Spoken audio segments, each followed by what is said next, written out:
수사 개시 18일 만에 구속영장 청구인데요. 특검의 수사 속도전 김정은 의원께서는 먼저 어떻게 보셨는지요? 일단 특검은 수사기간이 정해져 있잖아요. 정해져 있기 때문에 그 기간 안에 수사를 종료해야 되는 그런 측면이 있는 것 같고, 또 이미 수사가 많이 이루어져서 그 특검 쪽에서는 이제 입증에 자신이 좀 있다라는 측면이 있는 것 같고요. 또 과거에 그 국정농단 사건으로 조사받았던 그 박근혜 전 대통령 같은 경우도 조사한 지 5일 만에 청구했고, 또 MB도 4일 만에 청구했다고 해요. 그래서 빠른, 그때 비해서 결코 빠른 건 아니다라는 생각이 있고, 그다음에 이제 올해 초에 그 다 전 국민이 목도했잖아요. 그 뭐 체포영장을 차벽이라든지 뭐 인간띠라든지 뭐 철조망 같은 거 채우고 이렇게 체포영장 집행을 방해하는 그런 모습들도 실제로 봤고, 또 이제 김성훈 전 처장 같은 경우에도 그 특검의 진술을 번복했다고 했잖아요. 윤석열 대통령 지시에 의했다라는 것도 명확히 나와 있고, 또 그다음에 그 비아폰의 정보 삭제에 관련된 것도 그 경찰 수사에서 이미 또 확인된 측면도 있고요.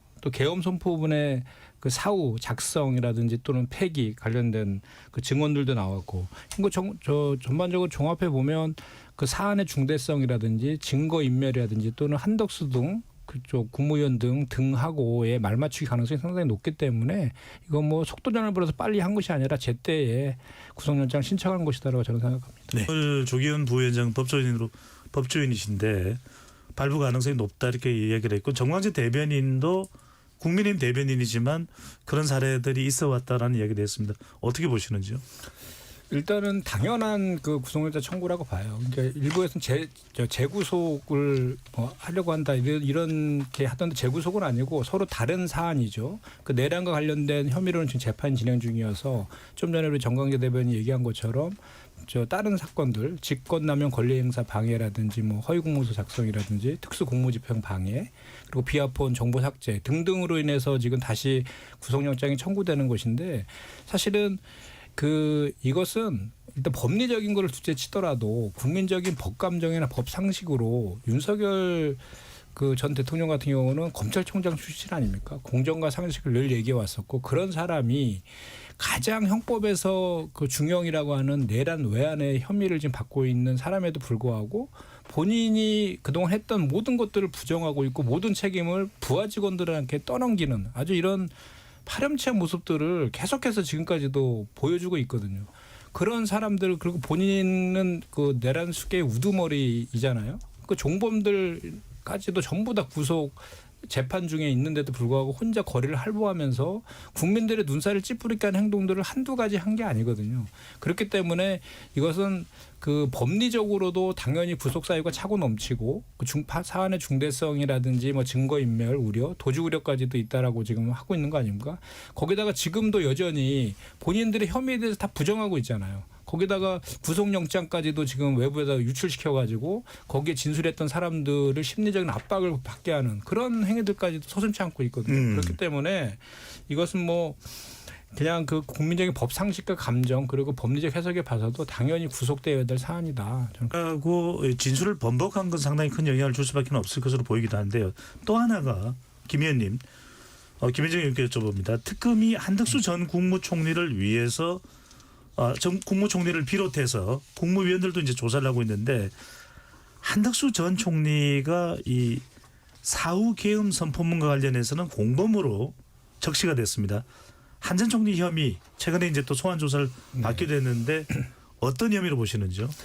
저는 한덕수 그 전 총리 같은 경우에는 그 전에 일관되게 국회 본회의 등에 나와가지고 비상계엄은 사전에 몰랐고 본인은 계속해서 계엄 반대를 주장했다라고 했거든요. 그런데 실제로 그 이후에 이제 그 나타나는 그 내용들을 보면은 공범일 가능성의 혐의가 상당히 많이 짙은 것 같아요. 일단 그 12.3 그 계엄 당일날 그 국무회의에서 나왔던 그 CCTV 영상에 보면 본인이 뭔가 적극적으로 그 준비를 하는 모습들도 영상에서 포착이 지금 되고 있고, 그리고 또 이제 계엄 선포 후에 그 적법 한지에 대해서 여부도 확인했다는 것도 확인되고 있지 않습니까? 거기다가 이제 그 강희구 부서실장이 한 얘기처럼 그 법률적 요건을, 계엄의 법률적 요건을 갖추기 위해서 사후에 계엄 선포문을 서명도 했다가 그 다음날 다시 문제될 것 같으니까 폐기하자. 라는 그 증거인멸 했던 그런 정황까지도 지금 나타나고 있잖아요. 그러니까 저는 그래서 이제 한덕수 전 총리도 그 뭐 이렇게 그 내란의 공범의 그 가능성이 상당히 높아졌다라고 생각을 하고 그리고 이제 한덕수 전 총리 같은 경우에는 그 당시에도 우리가 그 내란 특검법이라든지 헌법재판관 임명에 대해서 거부권도 행사하고 계속해서 임명도 안 했잖아요. 그것도 좀 이상하다고 했었는데 갑자기 대선에 또 출마를 했지 않습니까? 그래서 그때 당시만 해도 한덕수 전 총리가 뭔가 이 내란에 깊이 관여되어 있어서 윤석열 전 대통령의 그런 의중을 꺾지 못하는 뭔가 있는 거 아니냐라는 의혹을 상당히 갖고 있었거든요. 그것이 하나하나 지금 사실로 밝혀지고 있는 것 같다는 생각이 듭니다. 바로 이 부분입니다. 평양 무인기 투입 지시 등 이런 내용들은 내란 외환할 때 그 외환입니다. 외환을 유치하려고 했던 것 아니냐라는 부분도 거론됐었는데 이 부분에 윤석열 전 대통령에 대한 구속영장의 내용에서 빠졌습니다. 외환까지 적시하기에는 무리했다 이렇게 봤을까요? 아직 그 부분에 대한 조사가 지금 충분히 안 왔기 때문에 빠진 거라고 보고요. 구속된 이후에 그쪽 그 외환과 관련된 혐의에 대해서도 적극적으로 이제 조사를 해야 된다고 저는 생각합니다. 근데 이제 외환죄 같은 경우에는 우리 형법에 13개의 조문이 있다고 하는데 한 번도 외환죄로 처벌된 사례가 없다라고 해요. 근데 이제 그 외환 유치죄의 그 구속 요건 자체가 그 외국과 통모가 있어야 되는데 일단은 북한을 외국으로 볼 것이냐에 대한 문제가 하나가 있고 또 북한을 외국으로 본다 하더라도 통모를 했느냐에 대한 것을 입증해야 되는데 실제로 북한을 상대로 뭐 조사할 수 있는 그런 현실적인 방법들이 없기 때문에 외환 유치죄로 적용하는 거는 좀 어렵지 않냐라는 관측들이 좀 있는 것 같더라고요. 그래서 특검은 아마도 좀 입증이 그 상대적으로 수월한 그 형법 99조에 있는 일반 이적죄라든지 또는 군 형법상의 그 불법 전투 개시죄가 있더라고요. 그거 관련된 것들도 같이 검토하고 있는 것으로 알고 있습니다. 그러니까 그 특검 수사 받으면 되죠. 뭐 받고 뭐 출금이나 이런 것들에 대해서 알려진 것들은 언론에서 워낙 취재들을 저거 하기 때문에 그 전에도 사실은 이렇게 검찰발 또는 특검발 그 수사 상황들이 이렇게 언론에 알려지는 것들은 이거는 뭐 여야 문제도 아닌 것 같아요. 그러니까 검찰 개혁의 필요성을 확인시켜주는 그런 단면이라고 저는 보여지고 이 양평고속도로와 관련된 것들은 사실 그 당시에 이 서로 이게 저걸 바꾸면서 노선을 바꾸면서 정말 수많은 의혹들이 있었고 실제로 그 당시에 거기에 관여했던 많은 사람들의 증언 같은 것도 상당히 많이 지금 확보되어 있는 상황이거든요. 그래서 실제로 원희룡 전 장관이라든지 그 당시에 그 군수를 했던 그 국민의힘 의원께서 거기에 관여했는지만 확인이 되면 될 문제입니다. 예. 그리고 그 예타상으로 예타상으로도 이렇게 변경하는 것 과정에서의 많은 의혹이 있고 또 바뀐 그 노선의 근처에 그 김건희 그 전 여사의 그 땅이 있었다라는 그런 것들과 관련된 것들은 국민들이 그 당시에 모두 다 그것도 마찬가지로 생생하게 다 듣고 봤단 말이죠. 그래서 그 의혹에 대한 수사는 당연한 것이고 그 수사를 통해서 뭐 혐의가 있으면 처벌될 것이고 없으면은 그냥 저거 될 거 아닙니까? 근데 이것이 마치 그 국민의힘 의원이 같이 이제 그 출금 조치되고 조사 선상에 오르니까 마치 이것이 뭔가 정치 보복을 하는 거 아니냐라는 식의 관점으로 보는 것은 저는 대단히 잘못된 시각이다. 성남 분당까지는 그렇게 멀지 않은 거리인데요. 또 이번에 5일 만에 또 철수를 했는데 저는 그 안철수 의원이 혁신위원장 될 때부터 그 혁신위가 과연 정말 그 비대위 그 지도부가 정말 정권을 줘서 혁신하려고 그 혁신을 띄웠다라고 생각했다라고 하면 정말 그거는 무능한 것 같아요. 이미 그 혁신위 자체가 김용태 전 비대위원장의 5대 혁신안 그거 무마시키려고 그 명분으로 만든 혁신이 아니었습니까? 그리고 혁신위의 정권을 줬지만 항상 그전에 다 실패했어요. 인요한 혁신위 때도. 왜냐하면 최종적인 결정은 그 비대위에서 하게 돼 있거든요. 그래서 사실은 뭐 8월 말까지 혁신위가 운영돼서 그 혁신안을 도출하는 것도 사실 도출할 수 있을지도 의문인데다가 도출하더라도 그걸 실행할 것인가에 대해서도 더 회의적이었거든요. 그런 상황을 안철수 의원이 몰랐다고 하면 그건 정말 순진한 거죠. 그러니까 왜냐하면 그런 것들이 예상이 충분히 되어 있었고 그것이 예상되었다고 하면 시작할 때 그 송원석 그 원대한테 그런 다짐을 받았어야죠. 그 비대위원 구성과 적어도 인적 쇄신에 대한 권한까지 나한테 줄 것이냐라고 묻고 확답을 받고 시작했어야 되는데 그러지 않고 시작한 것처럼 지금 보여지잖아요. 이제 와서 보면은. 그런데 그것을 출구로 그러면 저기 혁신 당대표가 되겠다 출마 선언을 이렇게 했는데 제가 봤을 때는 그냥 홧김에 그냥 당대표 선언 출마하려고 하는 것으로 이렇게 비춰져요. 왜냐하면 지금 안철수 의원이 당대표 나가면 당선 가능성이 있습니까? 미안한 말이지만 당선 가능성 없잖아요. 그래서 저는 오히려 안철수 의원의 당대표 출마 선언이 그동안 좀 나가고 싶은데 이런저런 그 이유로 좀 머뭇거렸던 한동훈 전 대표의 출마 명분만 만들어준 거 아닌가 이런 생각이 좀 들더라고요. 네. 저는 제가 한동훈 전 대표 출마할 것 같아요. 왜냐하면 지금 좀 전에 말씀하신 것처럼 그 한동훈 전 대표에 대해 두 가지 관점이 있었잖아요. 그 출마했다가 내년 지방선거에 패배하면 그거에 대한 책임을 지는 그 실리적인 측면이죠. 어떻게 보면. 그런데 또 보수를 재건해야 된다는 명분도 또 있었거든요. 두 가지 관점이 있었는데 이번에 그 안철수 의원이 그 사퇴하고 출마 선언을 하면서 야, 그 국민의힘은 정말로 뼈를 깎는 쇄신을 해야 된다. 친윤들 인적 쇄신해야 된다라는 그런 요구들이 그 당원들 사이에도 계속 더 크게 분출될 것 같아요. 그러면은 그 명분이 있잖아요. 보수 재건에 대한 명분이 훨씬 더 포션이 커지면서 그 막 이제 주변에서 이제 나갈 수밖에 없는 상황이 됐다. 이런 상황들을 조성이 될 것이고 그에 마지못해 나간다 이렇게 해서 나올 것 같아요. 제가. 그래서는 김종인 전 비대위원장이 미국 특사로 거론되고 있는 부분 이분은 어떻게 보시는지요? 그 좀 그 한미 관계에 있어서도 실용주의를 좀 내세운 거 아닌가 싶습니다. 제가 듣기로는 그 트럼프 사이와도 좀 막역한 관계라는 얘기도 있고 또 미국의 그 보수주의 진영 쪽하고 인연이 많다라는 얘기가 있거든요.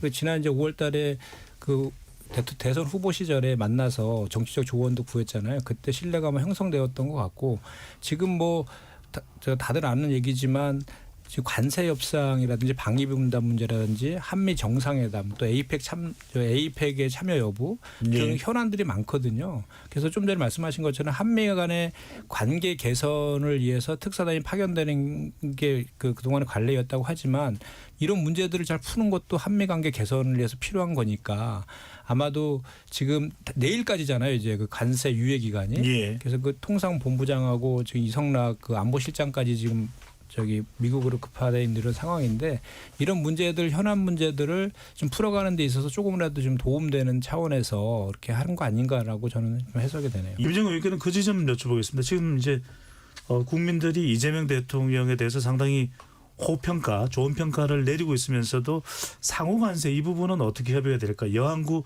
통상교섭본부장이 미국에 가 있고 또 위성락 안보실장이 대통령 안보실장이 급파됐습니다.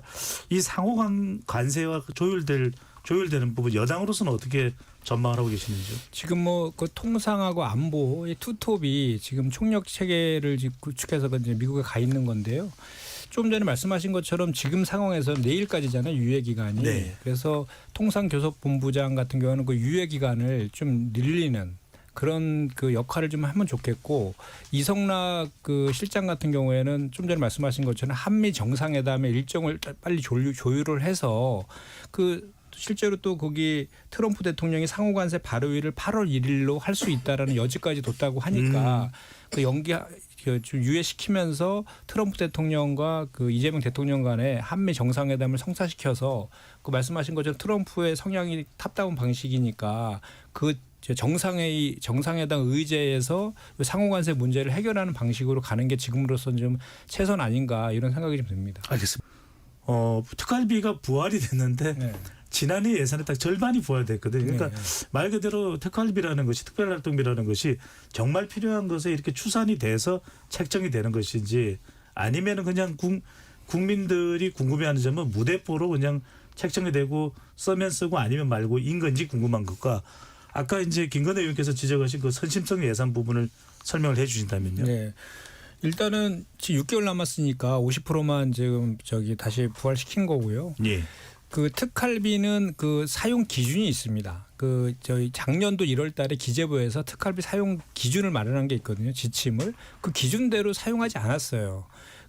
저기 윤석열 정부에서. 그래서 그거에 대해서 그 증빙하라고 하니까 안 한 거죠.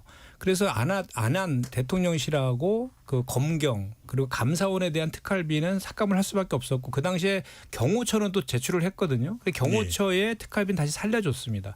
그러니까 본질은 경호처가 필요 없다는 것이 아니라 그거에 대한 사용처를 그러니까 예를 들어 검찰 같은 경우도 수사와 관련된 것에 예산을 써야 되는데 특할비를 써야 되는데 명절 전에 떡값으로 다 지급한 것들이 일부 다 확인되기도 했거든요. 그런 거에 대한 지적이 본질이었다라는 말씀을 드리고 국방비 삭감 관련된 것은요.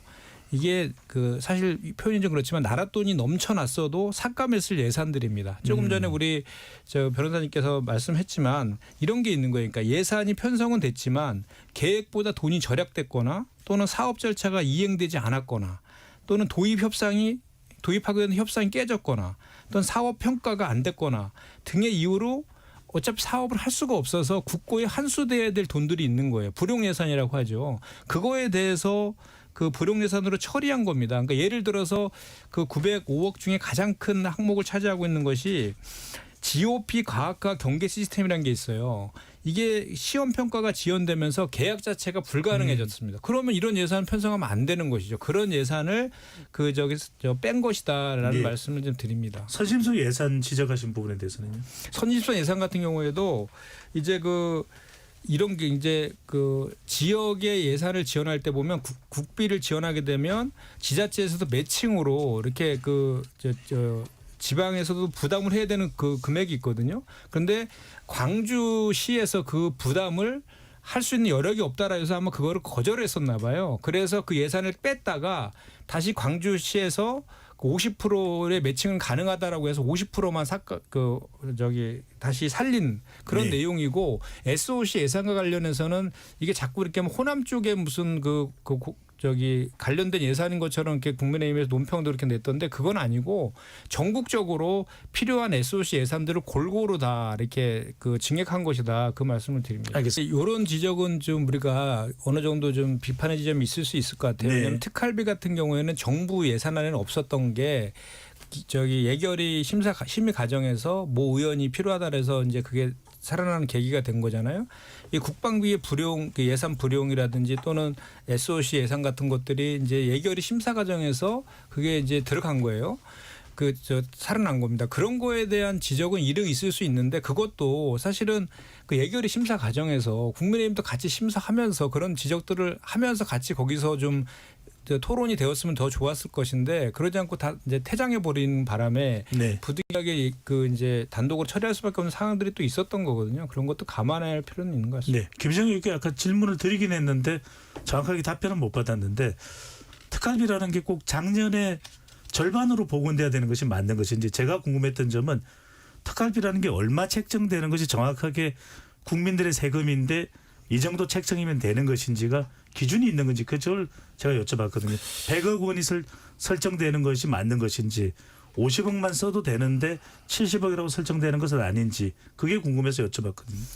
그게 아마도 그 기재부 그 편성 지침에 네. 그 특할비와 관련된 그 편성 기준 같은 것이 있지 않을까 저는 싶은데요. 그리고 이제 원래는 처음에는 제가 알기로는 100% 이렇게 처음에 책정을 하려고 하다가 이제 6개월밖에 안 남았으니까 그것도 확인이 된 거죠. 그래서 6개월만 반영을 한 것이고 그중에 이제 검찰 특할비와 관련해서 국민의힘에서 많이 지적하고 계시는 검찰 특할비와 관련해서는 이제 우리가 수기분리 관련된 그 검찰 그 사법이 통과가 되면 수사 기능이 없어지는데 그 예산이 왜 필요하냐라는 지적들이 있었거든요. 그래서 그거 관련해서도 부대 의견을 달아서 법무부 장관은 검찰 개혁 입법이 완료된 이후에 집행할 수 있다는 단서를 좀 달아놨거든요. 그래서 그 네. 문제도 좀 해결이 된 측면이 있습니다. 네.